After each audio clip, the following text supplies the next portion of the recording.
Hey guys, this is Ben Green, and this is Player One.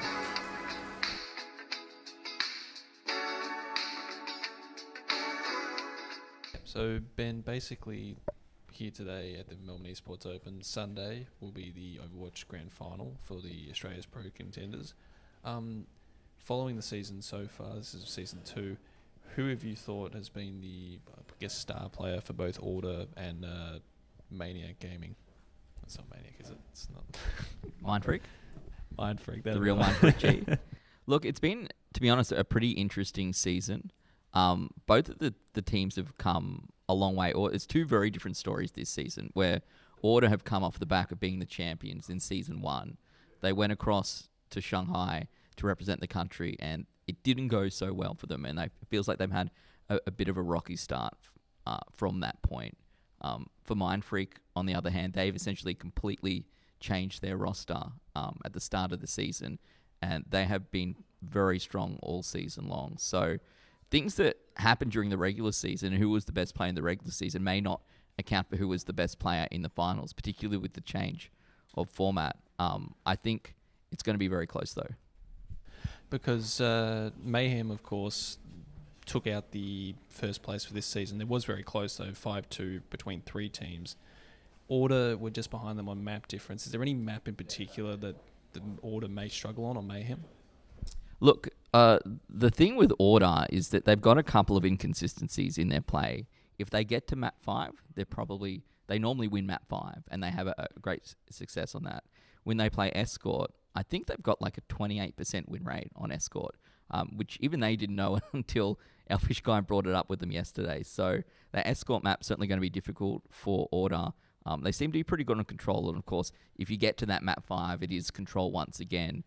So they normally go pretty well there. So it'll change a little bit with this being a first to 4 instead of a first to 3, which is what we've seen in the regular season. So they're going to have to go at least one more map to come out on top.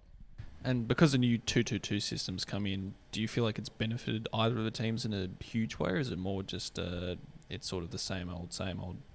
It's certainly made a big difference. I think both teams feel that maybe it's benefited each of them the most. They both feel relatively confident on it.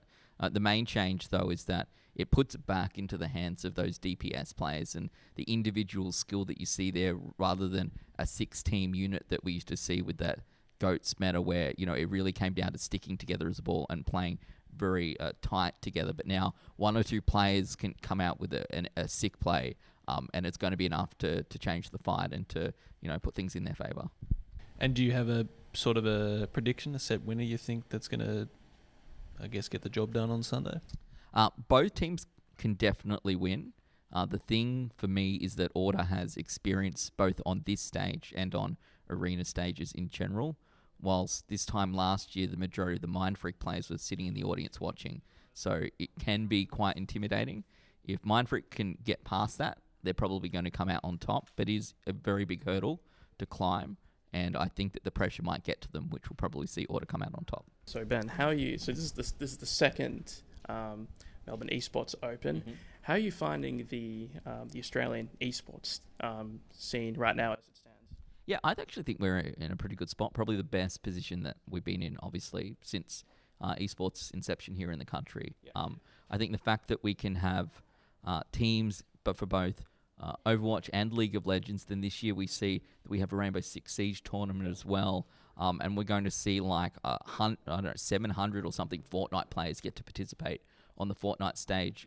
Also, kind of shows us where we've come, particularly when you see globally, obviously, the Fortnite World Cup and then the Dota 2 International, those events getting so much news and so much press that mums and dads here in Australia are now going, oh, maybe there is something in esports. Maybe there is something here for my kid who's, super into gaming. Maybe we can channel that towards a career.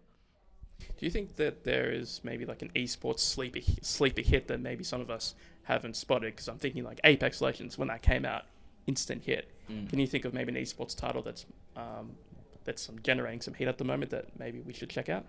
I definitely think that Apex has not hit its peak yet, right? Particularly for esports, because they've been very careful in the way that they've managed it as an esport, and you can be a little bit too eager perhaps to get something out as an esport, and then it's not ready. And we've seen that with games in the past, and then everyone sort of falls off. So I still think that Apex is yet to reach its peak, and over the next 12 to 18 months will be its time to shine, and we'll see how it goes. My interest, of course, is that auto chess type of game as well, whether that's TFT or Dota 2 Underlords, or is that going to come out as an esports that people want to first play, but secondly watch?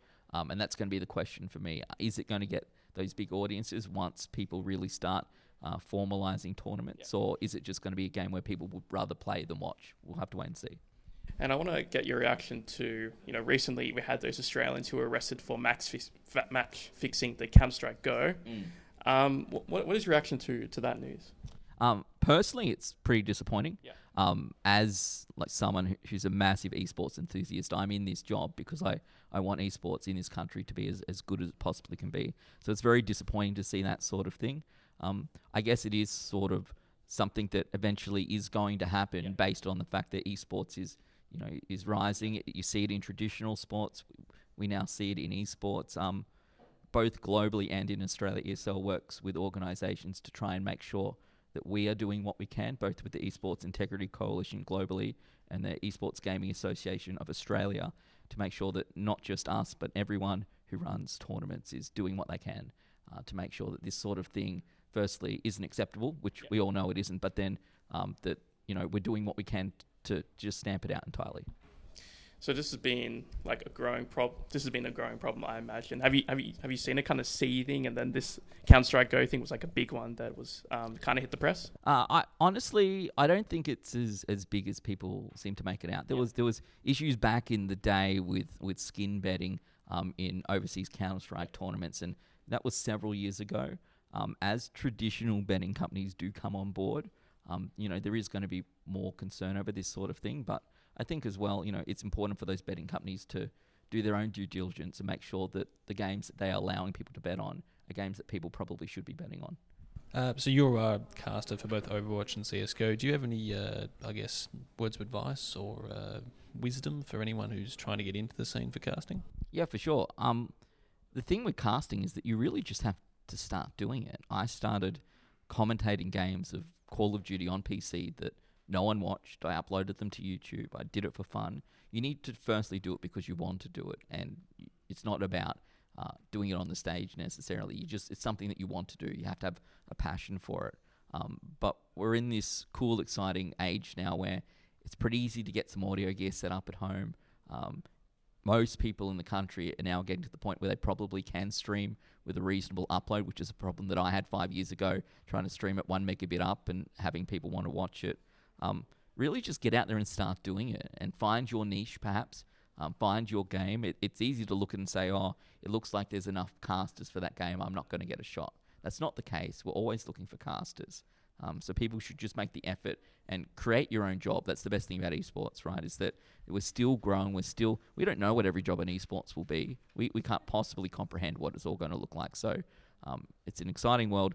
Find your niche, find what you want to do, and start doing it. And if you put effort into it and you've got the passion, you'll probably find yourself a career.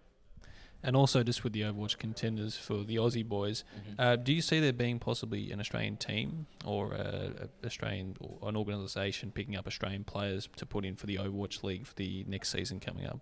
Yeah, we've already seen it in the past. Players who competed on this very stage in Rod Laver Arena last year now compete in the Overwatch League. So there's definitely opportunities here for Aussie players to make it abroad. So it's very exciting, and that's the great thing about Overwatch Contenders, is that it truly is that path to pro for these players, and it's a great way for them to be seen by companies overseas, by teams in the Overwatch League, and to find themselves a shot to, firstly, travel the world and maybe make some bucks in the process. That's good. Well, thank you for your time. Thank you, Ben. Thank you.